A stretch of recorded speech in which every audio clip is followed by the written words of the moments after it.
This summer, Spider-Man returns to the MCU. And by returns, we mean, turns out he's not leaving after all. That's ridiculous. So after weeks of talking about this, it turns out Spider-Man is now going to stay in the MCU. So there's been this new deal that Sony and Disney have reached, and I'm seeing this on ScreenRant.com. Disney gets 25% of Spider-Man 3 profits, but also pays production costs. The new Spider-Man deal sees Disney receive 25% of the profits from Spider-Man 3, but they also have to pay roughly a quarter of the production costs. The stars have aligned once again, and Marvel Studios and Sony Pictures have signed a new agreement that keeps Tom Holland's Spider-Man in the MCU. Marvel released an official press statement confirming that Spider-Man 3 would be released in July 2021 and that Holland would also be reprising the role in one further MCU film. So I guess that brings his MCU appearances from 5 to 7. The latest Marvel-Sony deal is being kept a lot more secretive. In addition to Holland's 2 further MCU appearances, a comment from Kevin Feige implied that Sony still has the green light to use Spider-Man in their developing Venomverse movies. That is a huge coup for Sony, because before it was a case of, look, we want to take him out of the MCU, that's what it looked like, and they want to put him into the Venomverse, but instead they're getting the best of both worlds. They get to continue to obviously cash in on having this deal with Disney where he remains in the MCU for a couple more movies, and yet at the same time they still can use him in the Venomverse, and I think that's actually very good.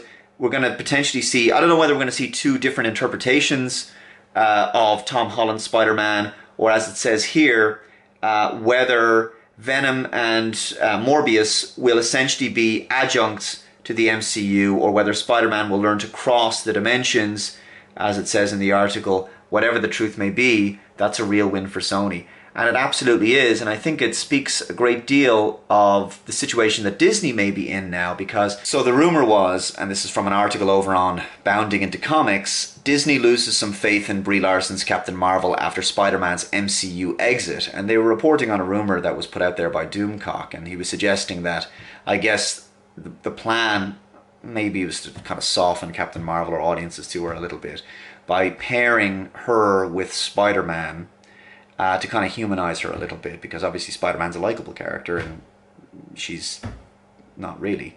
So, yeah, you know, people have not warmed to the character of Captain Marvel.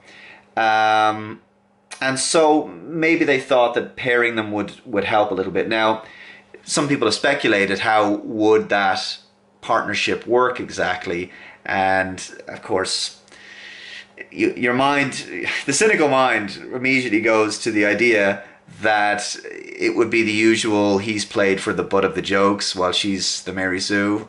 You hope that that's not the case.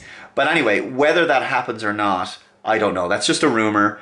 But either way, whether there was any plans to have Captain Marvel and Spider-Man in a movie together or not is actually irrelevant. I think the most important thing is the fact that this Tom Holland version of Spider-Man is very likable.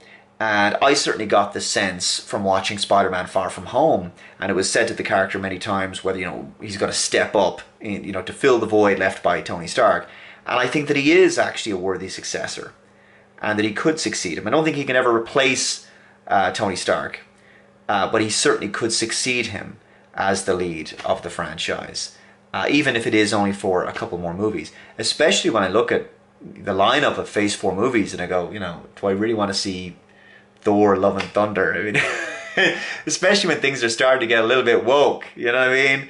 Maybe keeping Spider-Man on is at least going to be something for the MCU. I'm not interested in seeing a Captain Marvel 2 or whatever, whether that movie is even going to materialize and how much of a role she's going to have in the franchise going forward. Who's to say? Let me know your thoughts, guys, in the comments below. Are you happy that Spider-Man is going to remain on in the MCU? Are you disappointed that he's going to stay in the MCU? Again, the good thing is that we're going to potentially see 2 different interpretations of Spider-Man if Sony chooses to continue, as it said in that article, if they're going to go forward and also have him in the in the Venomverse at the same time. That could be very, very interesting indeed. And whether there's going to be any crossover. Is it going to be a different dimension in terms of his role over there, or is it going to be, is the Venomverse going to be kind of part of the MCU, or as it said there, an adjunct to it? So how much of a crossover, if any, will be permitted? Who knows? Time will tell. Looking forward to your comments below. Thanks very much for watching. I'll see you next time. Bye-bye.